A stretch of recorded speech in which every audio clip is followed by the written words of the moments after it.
Hi, I'm Majora T, and you're watching the Rapport Report. Today's broadcast is made possible by support from our members and our sponsors. Go to www.bigsavesonharddrives.com.gov.net.org to see the full list. Thank you, and enjoy the story. Hello, I'm Majora T, and welcome to the Rapport Report. I'm joined today by Liza, author of We're Going Away, Mom, A History of American Expansion. It's great to be here. So tell me, Liza, who was the U.S. president primarily responsible for westward expansion, and what were some of his influences? Well, James K. Polk was the first president who really kicked off the whole westward expansion thing. He was a Democrat and was polking his way into new territory before it was popular. And in the 1840s and 50s, there was this book that actually inspired a lot of American families to move west, so it made Polk's job a little easier. Tell me, what book is that? Look and Learn Photoshop 6. The Holy Bible. Sorry.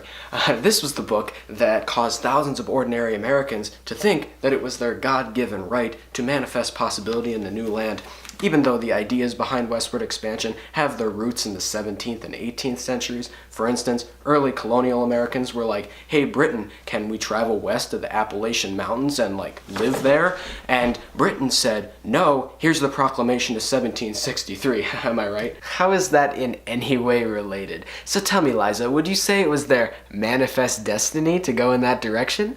Please don't steal my lines, Majora, or I'll have to take legal action, but yes, that is where the term originates. Thousands of people ventured out west, actually, risking their lives and economic futures just for the chance to settle down in someplace brand new. Oregon fever was another name for the urges people had to move out west, and that's actually where the state of Oregon comes from. Why did they use carriages? It's 2013. No one uses carriages anymore. Yes, right. 19th century Americans ventured out west in their self-driving Tesla automobiles. Thanks, Elon Musk. I feel very attacked right now, so we'll be right back after this short break.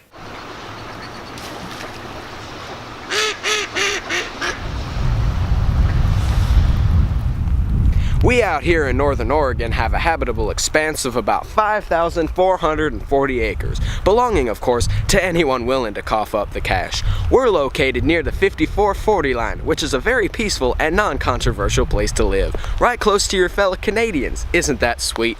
It's important to purchase this land and come out here now before millions more of your fellow Americans come out here en masse, causing the housing prices to skyrocket. If you're interested, you can send me a letter to this address and we'll get back to you about an offer in 100 to 150 business days. Horses are slow.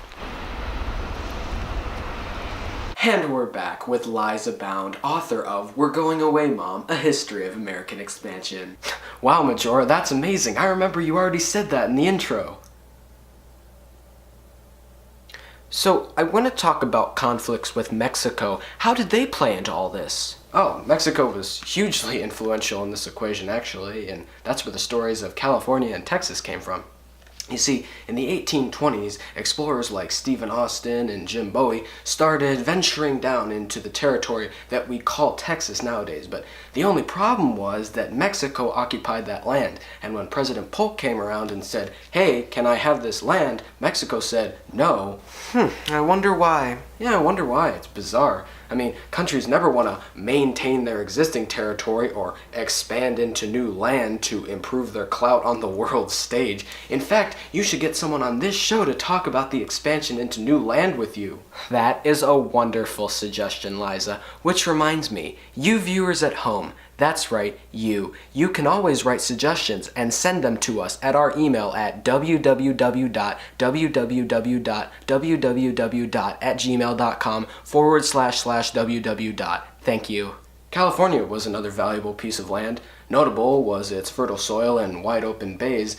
The only problem was that Mexico occupied that land before we did, and when Polk originally came around and said, hey, can I have this land? Mexico said no, and Polk said, okay, we'll fight a war over it, and Mexico said, okay, Were there other factors that motivated Americans to move west besides the Bible? Only a little thing called gold. Some random guy in California found some gold in a river and said, "Hey guys, I found some gold in a river." And literally everyone on the East Coast said, "Hold up, let me drop all my things and restart my life. I love American spirit, I love the California gold rush, and those are some nice jeans." They are! Perfect segue. Did you know that one of the original purposes for jeans was to look for gold and other things in outside without getting your regular formal pants too dirty? Isn't that amazing? Wow. Do Texas and California exist today? I'm asking for a friend. We're filming this in Los Angeles, Majora. Okay, the attacks start coming and they don't stop coming. I just have one more question for you, Liza. Now that we've completely explored and settled the entire continental American West, what's next? Well, I say the facts speak for themselves. Look, I don't know what the future will hold. All I can say is that it will happen. Truly profound words. You too can order We're Going Away, Mom, A History of American Expansion at barnesandnoble.com or amazon.com. This broadcasting station makes money off of your book sales. Thanks for coming in, Liza. No, thank you. No, thank you. No, thank you. No, thank you. No, thank you. No, thank you. Turn it off.